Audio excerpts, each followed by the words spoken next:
बेटी, क्या बारा ने तुमसे कुछ कहा? कुछ नहीं कहा दादी जान, सिर्फ इतना कहा कि बात करेगा वो।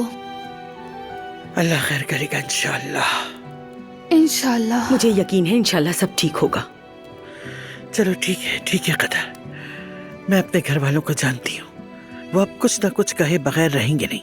चाहे कुछ हो या ना हो, बस हमसे कुछ ना कहो, एक लंबी तकरीर सुना देंगे।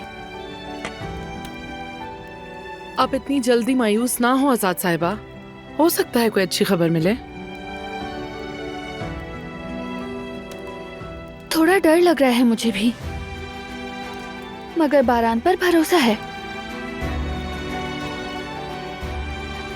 वो हमें दुख नहीं देगा। फराद भी लगता है इस्तांबुल रुकने के लिए राजी हो जाएगा। मैं दोबारा बात करूंगी उससे, यहाँ के हालात भी थोड़े संभल जाएंगे।